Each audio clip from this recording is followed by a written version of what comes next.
பாரிய தாக்குதலுக்காக ஆயுதங்களை மறைத்து வைத்திருந்த 3 தமிழ் இளைஞர்களை கைது செய்ய பயங்கரவாத புலனாய்வு பிரிவு பொதுமக்களின் உதவியை நாடியுள்ளது.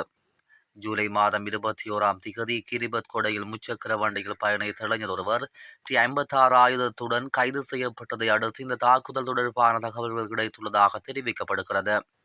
சந்தேக நபரிடம் நடத்தப்பட்ட விசாரணையின் போது தெரிய வந்த தகவலின் அடிப்படையில் வவுனியாவில் உள்ள ஒரு வீட்டில் மறைத்து வைக்கப்பட்டிருந்த கைக்குண்டுகளை போலீசார் கண்டுபிடித்திருந்தனர். அந்த கைக்குண்டுகள் கொழும்புக்கு கொண்டு வர தயாராக இருந்ததாக தெரிவிக்கப்படுகிறது. கைக்குண்டுகளை சேமித்து வைத்திருந்த 3 சந்தேக நபர்கள் பற்றிய அனைத்து விவரங்களும் பயங்கரவாத புலனாய்வு பிரிவினரால் தற்போது வெளிப்படுத்தப்பட்டுள்ளன. அதற்கமைய கைது செய்வதற்காக தேடப்படும் 3 தகவல்களும் வெளியிடப்பட்டுள்ளது. வவுனியாவைச் சேர்ந்த 30 வயதான சிவரூபன், 27 வயதான இளங்கோ, செட்டின்சன், 27 வயதான மகேந்திரன், ஜோகராஜா என்ற தமிழ் இளைஞர்களே தேடப்பட்டு வருகின்றனர். சந்தேக நபர்கள் தொடர்பான தகவல் யாருக்காவது தெரிந்தால் பயங்கரவாத புலனாய்வு பிரிவிடம் 0718591966 அல்லது 07185965 என்ற எண்களில் தொடர்பு கொண்டு அறிவிக்குமாறு மக்கள் கூறப்பட்டுள்ளனர். முன்னாள் இராஜாங்க அமைச்சர் டயானா கமகேவுக்கு எதிராக பிடியாணை பிறப்பிக்கப்பட்டுள்ளது. கொழும்பு பிரதான நீதவான் தனுஜா லக்மால் இந்த உத்தரவை பிறப்பித்துள்ளார். குடிவரவு மற்றும் குடியகழ்வு சட்டத்தின் கீழ் குற்றச்சாட்டுகளை எதிர்கொண்டுள்ள முன்னாள் இராஜாங்க அமைச்சர் டயானாவுக்கு எதிரான வழக்கு இன்று விசாரணைக்கு எடுத்துக் கொள்ளப்பட்டது. இதன்போது வழக்கு விசாரணைக்கு முன்னிலையாக தவறியதால் டயானாவுக்கு எதிராக பிடியாணை பிறப்பிக்கப்பட்டுள்ளது. நாடுகள் சபையின் உணவு மற்றும் விவசாய அமைப்பின் டாக்டர் ஃபிரிட்ஜோப் நான்ஷன் என்ற ஆராய்ச்சி கப்பல் கொழும்பு துறைமுகத்துக்கு வந்துள்ளது. எனினும் தற்போது அது ஆராய்ச்சி நோக்கங்களுக்காக வரவில்லை என்றும் விரைவில் ஆராய்ச்சி நோக்கங்களுக்கு இலங்கைக்கு வரும் என்றும் அதிகாரிகள் குறிப்பிடுகின்றனர். இந்த நிலையில் மொரிசியஸின் ஃபோர்ட் லூயிஸில் இருந்து புறப்பட்டு கொழும்பு வந்துள்ள இந்த கப்பல் இன்று அல்லது நாளை ஆராய்ச்சி பணிகளுக்காக பங்களாதேசுக்கு புறப்பட உள்ளது. இதன்போது ஆராய்ச்சி குழுவில் 2 இலங்கை விஞ்ஞானிகளும் பங்கேற்பர் என்று தெரிவிக்கப்படுகிறது. இந்த கப்பல் முன்னதாக ஆராய்ச்சி பணிகளுக்காக இலங்கை வரவிருந்ததெனினும் கொழும்பின் ஒப்புதல் செயல்பாட்டில் ஏற்பட்ட தாமதங்கள் காரணமாக இலங்கைக்கு பதிலாக மடகஸ்கருக்கு சென்றிருந்தது. இந்த நிலையில் குறித்த கப்பல் ரத்து காரணமாக இலங்கை $1 மில்லியன் அதிகமான உதவியை இழக்க நேரிடும் என்றும் எதிர்கால காலநிலை நிதிக்கான அணுகலை ஆபத்தில் ஆழ்த்தக்கூடும் என்றும் ஐக்கிய நாடுகள் எச்சரித்திருந்தது. நல்லூர் தீர் திருவிழாவை முன்னிட்டு யாழ் மாவட்ட பாடசாலைகளுக்கு இன்று விடுமுறை வழங்கப்பட்டுள்ளது. குறித்த விடயத்தை வடமாகாண ஆளுநர் வேதநாயகன் அறிவித்துள்ளார். இந்த விடுமுறைக்கான பதில் பாடசாலை நாள் பின்னர் அறிவிக்கப்படும் எனவும் அவர் குறிப்பிட்டுள்ளார்.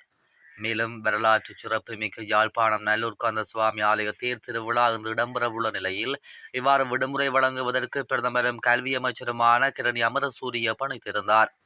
இந்நிலையில் பாடசாலை மாணவர்கள் ஆசிரியர்களும் குறித்த நிகழ்வில் பங்கு பெற வேண்டும் எனும் நோக்கில் யாழ் மாவட்ட பாடசாலைகளுக்கு விசேட விடுமுறை என்று வழங்க வேண்டும் என நாடாளுமன்ற உறுப்பினர்களான வைத்தியர் பத்மநாதன் சத்தியலிங்கம் மற்றும் ராஜீவன் ஜெயச்சந்திரமூர்த்தி ஆகியோர் நேற்று மதியம் பிரதமர் கரணி அமரசூரியவை நேரில் சந்தித்து கோரிக்கை விடுத்திருந்தமையும் குறிப்பிடத்தக்கது.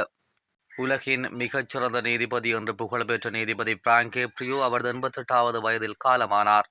கணைய புற்றுநோயுடன் நீண்ட நாள் போராடிய நிலையில் அவர் காலமானதாக தகவல் வெளியாகியுள்ளது.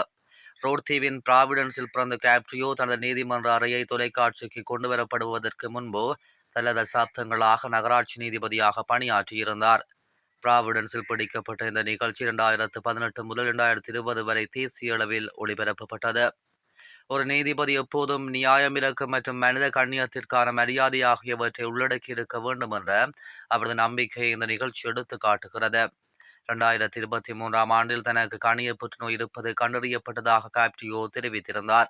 தனது சிகிச்சை குறித்த விடயங்களை அவர் வெளிப்படையாக பகிர்ந்து கொண்டிருந்தார். கட்டுநாயக்க விமான நிலையத்தில் கைது செய்யப்பட்ட வெளிநாட்டவர்கள் 5 பேர் நாடு கடத்தப்பட்டுள்ளதாக அதிகாரிகள் தெரிவிக்கின்றனர்.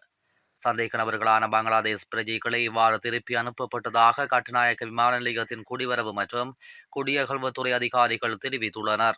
போலி விசாக்களை பயன்படுத்தி மாசிடோனியாவுக்கு தப்பிச் செல்லும் நோக்கில் சந்தேக நபர்கள் கட்டுநாயக்க விமான நிலையத்திற்கு வருகை தந்துள்ளனர். அவர்கள் இந்தியாவின் சென்னையில் இருந்து இண்டிகோ விமானம் மூலம் கட்டுநாயக்க விமான நிலையத்திற்கு வந்துள்ளனர். கட்டுநாயக்க விமான நிலையத்தின் தலைமை குடிவரவு மற்றும் குடியகழ்வு அதிகாரி அவர்கள் மீது சந்தேகம் கொண்டு விசாரித்ததை தொடர்ந்து சந்தேக நபர்களிடமிருந்த மாசிடோனிய விசாக்கள் கண்டுபிடிக்கப்பட்டுள்ளன. விசாக்கள் மேலதிக விசாரணைக்காக எல்லை கண்காணிப்பு பிரிவிடம் ஒப்படைக்கப்பட்ட பின்னர் விசாக்கள் போலியானவை என்பது தெரிய வந்துள்ளது.